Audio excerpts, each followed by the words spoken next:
Today's episode on That Shit Doesn't Define You, we're going to dive into the messy middle of addiction. I know we've been talking about it. We're not talking about drugs and alcohol. We're going to talk about gaming today. For some, it's a way to escape pressure, pain, or for others, they're just curious. They want to get out of their life. They want to numb. And for other people, they just want to have a fun. They want a distraction. And some people, I don't know if they know anything different. Have you ever hit a moment where success wasn't enough? Where the weight of your past and the scars no one sees, or the doubts you don't dare voice, keep you from breaking through to the life you know you're capable of? Maybe on the outside, you've achieved more than most, but inside, there's still something holding you back. If that hits home, take a breath. You found your people. You found your tribe. Welcome to That Shit Does Not Define You, Stories of Hope. I'm Athena Captain, joined by my co-host, Jada Haycraft. This isn't just another podcast, friends. It's a space to strip away the labels, the shame, and the invisible barrier standing between you and your next chapter in life. In every episode, we'll bring you raw, real stories of resilience, people who have rewritten their lives, and give you the strategies and tools to do the same. Whether you're climbing out of rock bottom or breaking through to your next level, your future starts here. Let's get started. And so today we want to unpack that and let's get real about it. Let's talk about it. And we have a guest today that's going to be vulnerable and honest and share experience today so that we can get to the messy middle, figure out what to do, get that rubber meets the road. So I'm very excited. Yay! Yes, well, thank you all for being here. Don't forget to like and subscribe. Save this podcast for later. We always have some rubber meets the road. Our guest is going to have some wonderful nuggets of knowledge for us as well. So, if you're on your treadmill, driving in the car, wherever you're at, just don't forget to save this podcast. You can go back, take some notes later. But also like and subscribe, share this podcast. That way others that may be struggling with this same addiction get the word out. So thank you again for being here. We're so excited to introduce our guest today. His name is Micah Montgomery. He is from Guthrie, Oklahoma. So he is a local with us, and he has been married to his wife, Kezia, for 3 years. Micah grew up homeschooled, spent a good chunk of his middle and high school years caught up in video game addiction, which he'll tell us more about today. But these days, things look a lot different for Micah. He works as an insurance agent. He sings in a barber shop quartet. That's so cool. And he even flips real estate properties on the side. So above all else, though, his foundation, his faith is his foundation for everything he does. He loves Jesus and credits him for carrying him through the many seasons of life. So please help me welcome Micah. Thank you for being here with us today. Man, I don't need to say anything. That's real good. Isn't it fun to actually hear your bio? You're like, man, I'm it's good. like, oh man, this guy's professional over here. Love it. I love it. Well, I'm so excited. So I have met your wife, just a little history, and she is one of the most remarkable women. Just right off the bat, when you meet someone, you're like, wow, you're exceptional. And your wife is that. And she was kind enough to do the introduction with us. And I want to start off by saying, again, thank you so much for your vulnerability. Thank you for your humility in order to share your story to help other people. Because, that's what it's about, right? It's about taking what you said in one of our conversations. Our testimonies need to be heard, right? To help other people. So I appreciate that. So thank you for being here. I want to get started. So share with me and our audience when gaming shift from being fun to something that started to control your life or became a coping mechanism or became an addiction. Yeah, so it's actually kind of interesting because, unlike a lot of people probably that have video game addictions, I grew up in a pretty strict household with no video games. Like, my parents were pretty on top of things. Like, the only time we'd play video games at all would be they had a little PlayStation 2 that they would bring out during birthdays. So whenever it was one of mine or my siblings' birthdays, we'd play it the day of, and then we'd put it back up. So I grew up in a pretty no video game situation at all. But kind of where that started to change was, I got my first phone when I was 17, and I had a computer before that I had been able to play games on too. So whenever I was in high school, I kind of had a little bit more free reign, whether or not my parents knew or not, to be able to play video games and stuff. So unlike a lot of people that probably a lot of people my age probably grew up playing video games ever since they were really young, like 5, 6, whatever. I actually didn't play video games for much, which honestly might have made it worse in my case because I did not really know how to control my video game usage at all. So, what Mm, happened was during yeah. high school, like I would play during school. Like if I'm doing math, I'd listen to the math thing while playing video games, or because since I was homeschooled, I have online math curriculum that I can do, or random stuff like that. So it just would be like my whole day would be either doing the couple things that I had to do with school or video games, and then that shifted as well as I grew a little bit older to doing work, and then whenever I didn't have work to be doing video games during the downtimes on that. So that's kind of my relationships with video games the whole of my life. When did you realize, I mean, what Micah, when did you were like, "Hey, this is a problem?" I mean, what did that look like? Was it having a physical, mental, emotional toll? Tell us, I mean, explain to us first of all, I'm not a gamer. And that would not be my thing. I've got other issues, right? But Yeah. explain that. How did it make you feel? Yeah, that's a good question because I think for a lot of people, video games aren't a problem. Like they don't Mhm. see it as a problem Yeah. in their life, right? F- they see it as just something they do on the side on their phone or whatever else, right? Um, and I think that was the thing with me. I was justifying it as this is not really a problem in my life. And like the thing I would try to do as opposing thing was just like, well, I'm only playing computer games that are online. I'm not playing actual video games. Like I don't have an actual console. Like, or I'm just playing phone games, right? So I'm not playing video games. I'm just kind of doing random games that are here or there. So I was justifying it that way. But so kind of the moment I started realizing this was when I went to a camp called True North, and they Mhm. have a camp called Base Camp. Yeah. So I've got a great bunch of guys that have gone to that and helped me through a bunch of different stuff. But really, what started clicking for me was realizing why I was using video games. Like Mm, okay. There the you the go. deal was not necessarily that the video games were bad in and of themselves, it was the way that I was using them, right? So, like, what I started realizing was, "Oh, no, video games aren't the thing that I do when, I have a Saturday that is raining outside, I had literally nothing else going on, so I should play some video games because why not?" Or, I was doing this with my buddies. That wasn't the reasons that I was playing video games. Because actually, I didn't play video games at all with anybody else because I thought, "This is kind of embarrassing to do it because here I am saying I'm not that big of a gamer," right?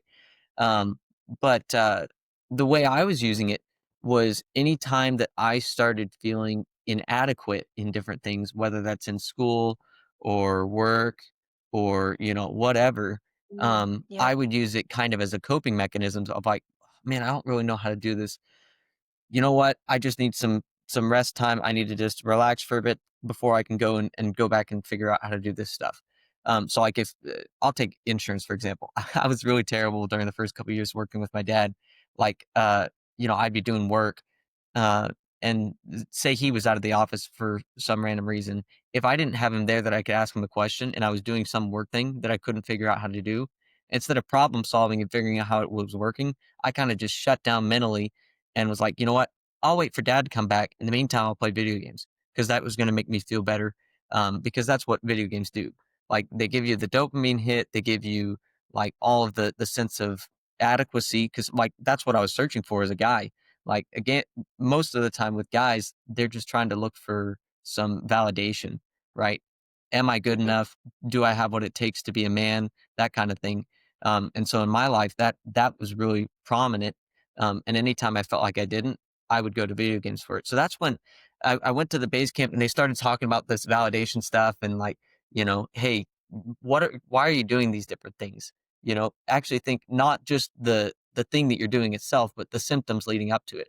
Like what is it that you're trying to cope with? And so I had never really looked at that. I just knew that I did video games and I thought, well, I just do video games because they're fun. That's kind of what I thought before. So that was when I started having a little bit of a turning point. Mm. Do you think if you didn't have that, we'll call it an intervention, a soft intervention, right? It wasn't like they had to sit you down. Do you think that you would have come to that understanding, or it would have taken you a I while? mean, so while I had that going on, because I and I were working on a relationship, and we had some stuff that we were trying to work through as a couple. Like, I because of my video games. Like I remember one time, uh, I was pretty addicted to my phone and my video games on the phone. And I remember because I used to talk for hours on our phone, texting, calling, whatever, because we were in a relationship. It is what it is. Uh, and I remember we had talked one day for like I think we did a 4-hour phone call, and then we had texted for like another 3 or 4 hours. And I was just thinking at the end of the day, man, I wish that it's like either she has something else that she's got going on or whatever, so I can just go and play video games. Like it's terrible, like it's awful. So there was definitely some stuff there that I needed to work on with myself. I was not marriage quality yet at that point, um, but during that time, I started kind of having conversations with Kazaya about this, and Kazaya is pretty vehemently against video games. She always has been. She's kind of seen the whole thing as a negative. Like there's a whole lot of better things that you can do with your time. Like why should you use video games as the mode of leisure that you can get? So while I had this intervention with Basecamp, I was kind of having this intervention with Kazaya. So I wouldn't have been able to put it to words as well of like, this is Okay. why I'm doing video games. But I was having an intervention from her of her saying, listen, you kind of got to shape up and work on this for yourself. Like I was still playing video games into the first year of our marriage pretty consistently at work. Not when I was with her, but still at work. I was playing it whenever I had downtime as an insurance agent, which happens because you're waiting to hear back from somebody on an email, and you're just like, yeah, you know what, I'll just go and do this or whatever else. So to answer your question, I don't really know. I think I would have probably figured something out, but it definitely would not have been as strong as Mhm. if I hadn't gone to base camp to figure that out. So I want to. Said a number of things I want to kind of pull out. One, what I'm hearing is it it would have impacted your relationship, and in some degree because she was talking to you about it, right? It does have an impact, but come on, addiction does, right? Addiction does impact relationships. And I will say this just to the audience: women are jealous. We're jealous of your time. You think we're only jealous of other women? No, no, no, no, no. We want your attention. Right? And so I could see, definitely any addiction coming in between, a relationship. Um, and honestly, like your health, because you're doing video games versus doing something healthy, your mental growth, right? Your learning. There's a lot of things that addiction robs you of that you're not thinking of in the moment. Hmm. But for the people listening right now, and they are saying, dude, you didn't have a problem. You weren't on it all the time. Like people were just on you. I get it. I just use it to relax. Tell me some of the signs. What are the difference if you have a group of guys in front of you and you're at base camp and they all game? What would you say in your experience? Hey, you guys, if you're doing these things, you might want to question if this Hmm. is a negative in your life. What would those things be? That's a great question. So to me, I think the easiest way to find that out is to look at Hmm. what their life looks like outside of video games. So Okay. if you're looking at it like how is the Mhm. rest of their life, their work life, their relationships with other people, relationships with spouse, relationship with God, like what are the things that they usually do outside of video games? How are those looking? If they're looking really good and they're still playing video games, then I would say they're in a healthy place. But a lot of the times what happens with video games, this is what happened to me, is, so if my status quo for a day is like, this is the median, this is bad, like this is normal, this is happy, and this is bad way down here, right? What would happen is if in a normal day, you'd expect it to go just kind of like this, right? You have some ups, some downs. What would happen is I'd be normal. I'd play video games and get this huge dopamine spike way, way, way up to the top. And then my life would be kind of not super great. And then I'd have another huge spike playing video games, and then my life would get a little bit worse because the things outside of the video games were getting worse and worse in my life. Like you'd have, whether it's the work or the relationship, or whatever else, because I'm not putting any time in it, and anytime it gets hard, I'm kind of just jumping ship. You'd see the different things that I used to enjoy doing kind of going down the drain. Like I love playing sports. Like I've always been a huge sports guy. But like, during the time I was playing video games, like my athleticism was not as good because I wasn't outside playing, right? Like in order to be athletic, you gotta be exercising and doing all that stuff. Or like, my relationship with Kazaya. my relationship was strained with her because instead of spending time, with her, I'd want to be jumping away doing video games instead. So I think the easiest way to tell if somebody's in a position that they need to start thinking about change is what what does your life look like without it? And it's kind of hard because we have a society that's kind of growing up with video games. So you don't really ever have a time in their life where they remember, oh, yeah, you remember when mom used to shove us outside and lock the door and say you can't come back inside until 11 o'clock? Like, they don't Yeah. have that anymore, right? Like I can remember times of that, but like Generation Alpha, which is the one right after me, like they don't have an experience like that. Like what's the experience that they have? Like, oh, one day we didn't have power. I don't know. like I to me, it's just like I don't see something because if you're gonna try to see, okay, is their life good or bad compared to what? Like if they've been playing video games their whole life, then they don't really have any other things they can compare it to. So that would be a difficult thing to figure out about. But Just have to say, I feel like I'm thankful to be listening to this. I never put the parallel that together. First of all, one of the things I'm really hearing is addiction, no matter what it is, has the same consequences. It robs you of a great quality of life, right? It's a robber of things. But what you just said was really beautiful. And I think worthy, Jada, as us pulling that out because it was so good. How do you recognize um, if it's getting out of control? And I think, frankly, for this entire series, Jada, this is a good, qualifier, you Uh-huh. know? What's going on in your spiritual life? What's going on in your physical life? What's going on in your work life? What hobbies are you enjoying? If Uh-huh. you if those things are not going well, then ask yourself, what are you trading for, what are you trading for? mhm, Yeah, and something Micah said too that kinda just, like, got me thinking is, if you are on that roller coaster and your highest highs or whenever you're doing escapism of whatever substance you're choosing, whether that's video games, alcohol, drugs, whatever, um, like, if that's your highest high in your day, like, I think that should send off warning Mhm. bells, and, like, that Yeah, should be your red yeah. flag.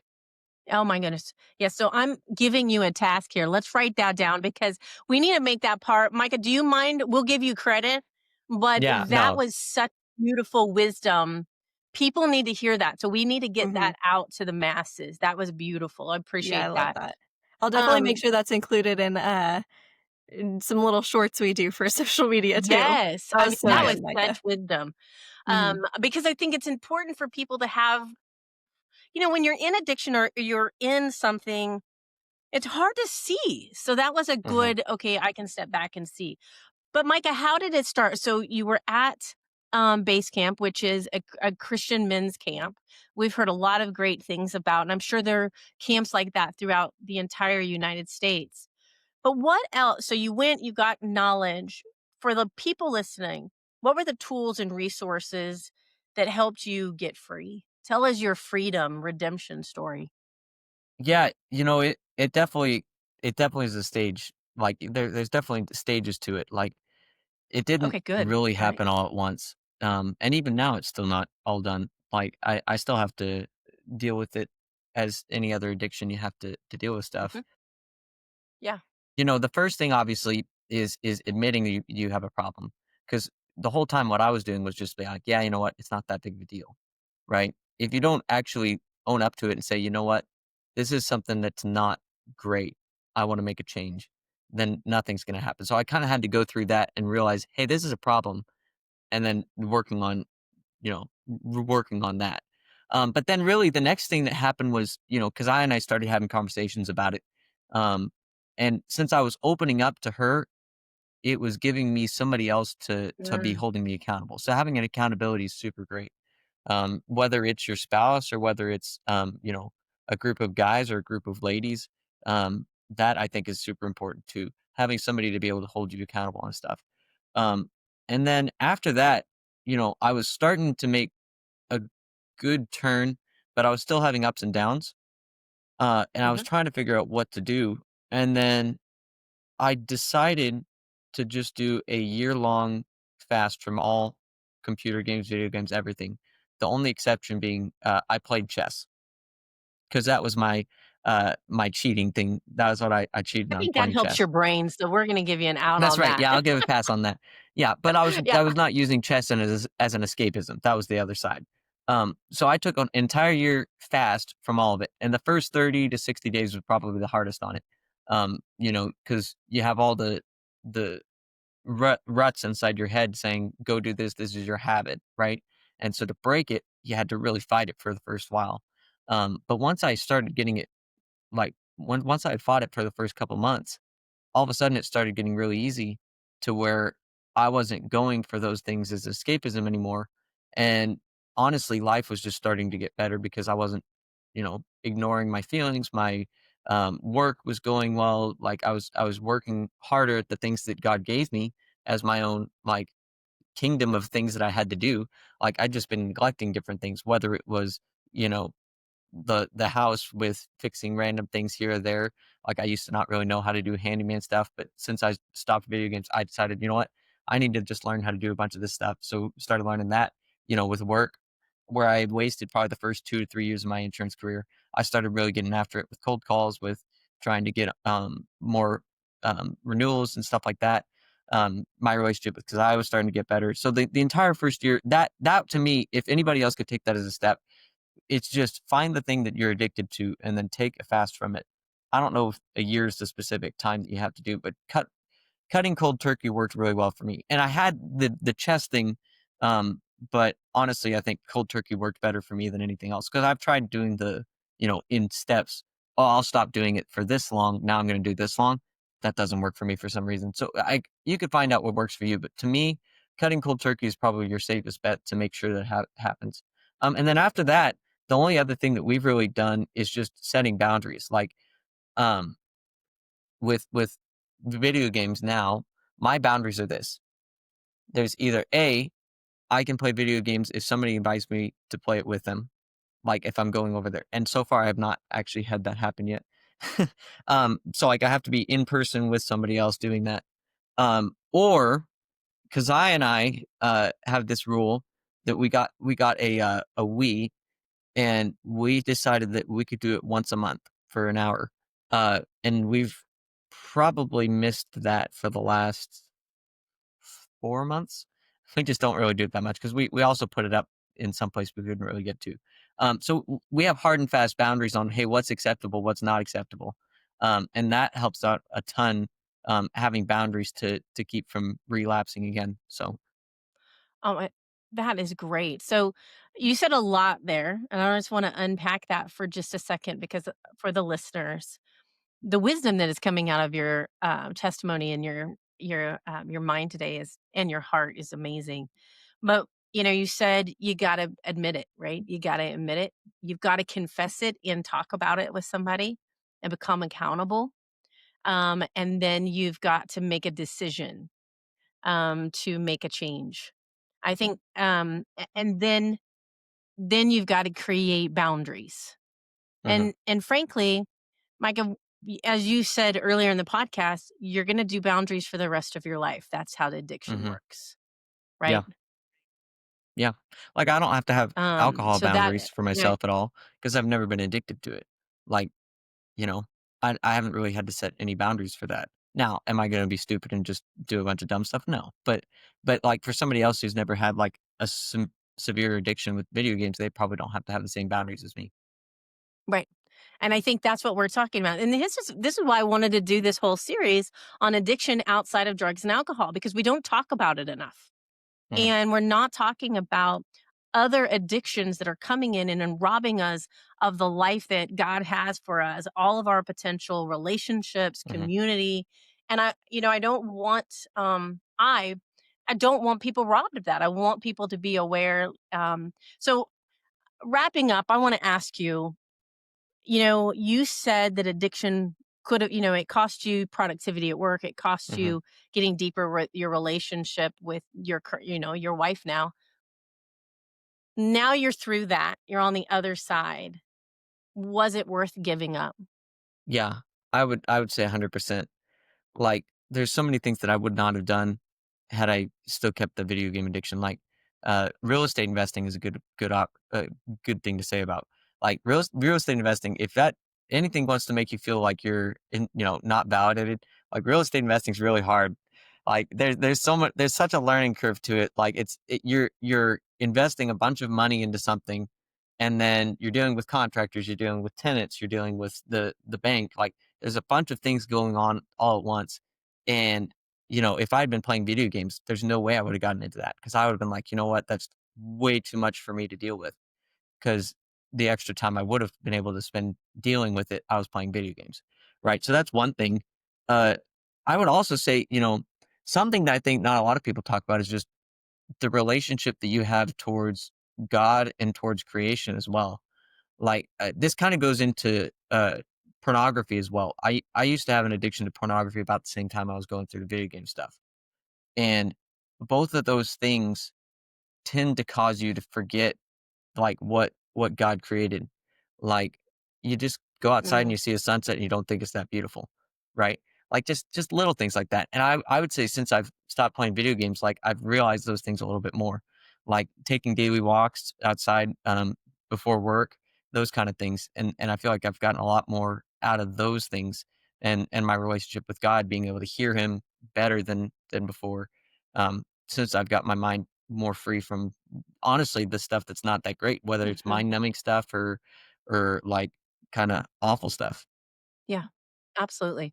Thank you for your transparency there, and I I I love what you said, that it gives you, because no one is talking about, we haven't had anyone say that, that addiction, whatever it is, robs you of the beauty of creation. And I would say it probably robs you of the beauty of getting to see the beauty in anything, creation, relationships, work. It is definitely a thief. Would you three, I mean, I'm included. Us Wouldn't three, you yeah. two agree that, yeah, us three, wouldn't we agree that addiction is a thief, an Definitely. absolute thief? And I know we're gonna do a whole episode on pornography, but I have witnessed so much where that addiction is a thief of intimacy, a thief of and actually now there's science coming out that it is bad, like significantly bad for the brain development. So, but I just really, if you are listening to this and you are struggling with a gaming addiction, please re-listen to this. Look at those strategies, look at the ideas. Ask yourself, be honest, is this me? Is this me? Do I need help? And we're going to continue through this, but at the very end of this podcast, we're going to, um, I, I believe, Micah, you are going to be bold and let people be able to communicate with you. And obviously, listeners, you can reach out to us. We will help you get connected. You're never alone. You'll never be judged. This is not shaming. This is not judging. You're not alone. I really want you guys to hear, if you're listening, you are not alone. And if there's a different addiction you're dealing with, you're not alone. Okay. There's a lot of people just like you that are not brave enough because they're in the addiction to talk about it. And so I think that's really important. And Micah, thank you so much for your wisdom. Hold on, because when we do the rubber meets the road, I might go back to you. But Jada, I know you always have some great science. I'm interested in the science on this one. Yeah, well, I will keep it kind of short and sweet, but there is definitely some science. And the first one is from the World Health Organization, and they classified gaming disorder as a mental health condition in 2019. It's defined by impaired control, prioritizing gaming over other activities, and continuing despite the negative consequences in one's life.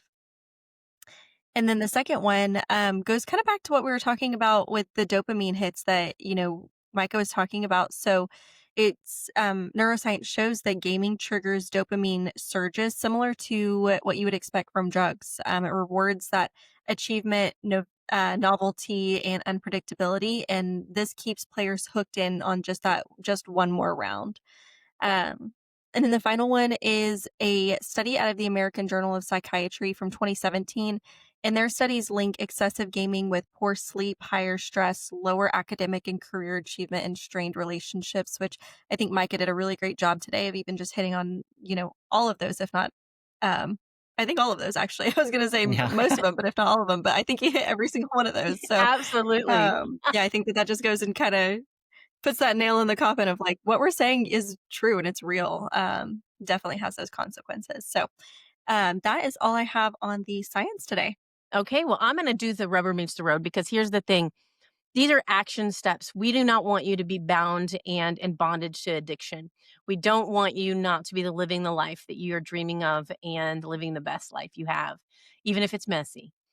So here's some practical things, you guys. Number one, and Micah touched on many of these. Track your hours. Start with awareness, right? Start figuring out how many hours that am I spending on gaming.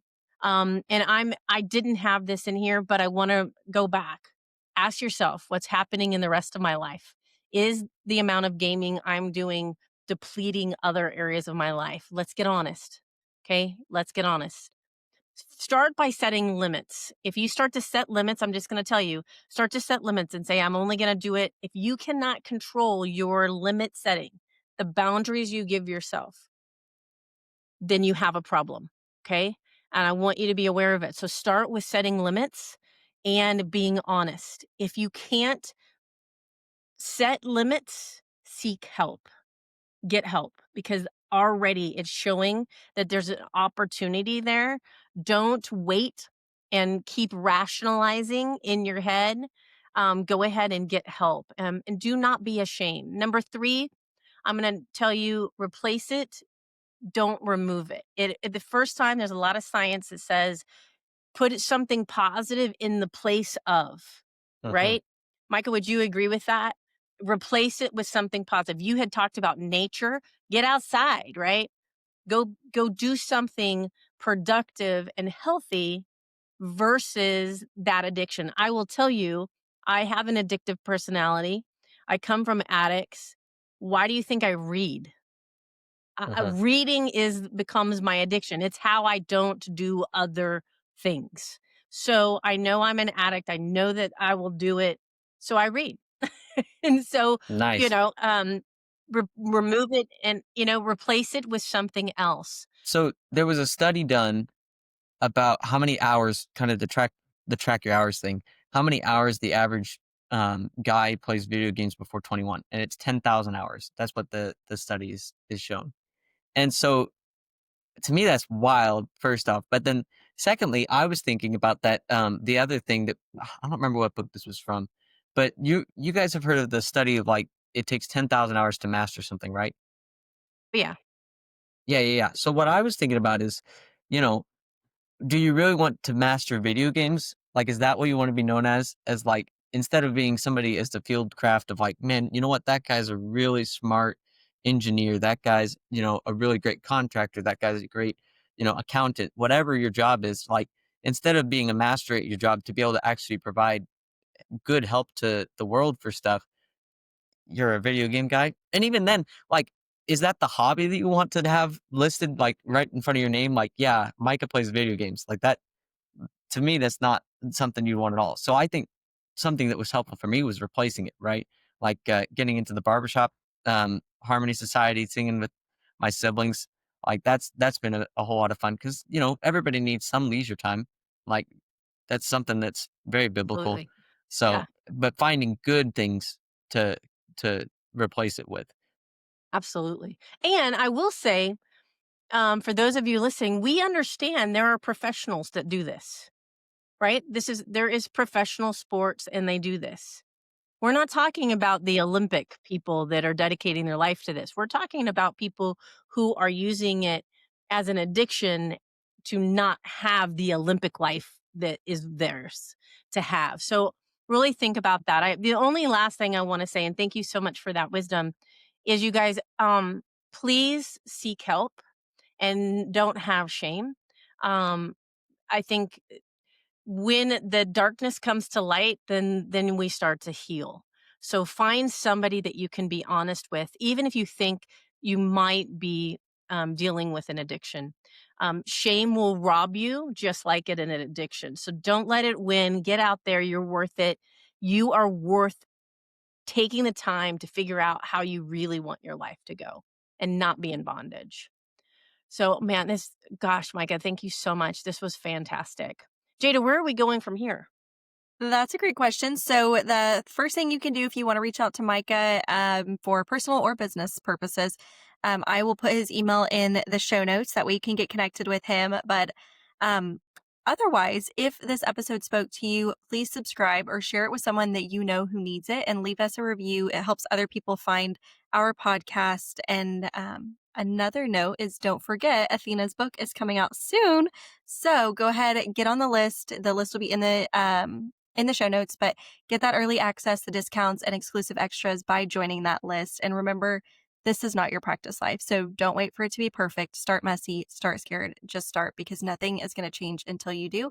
And we'll be here walking beside you every step of the way. We'll see you next week. Absolutely. Thank you, guys.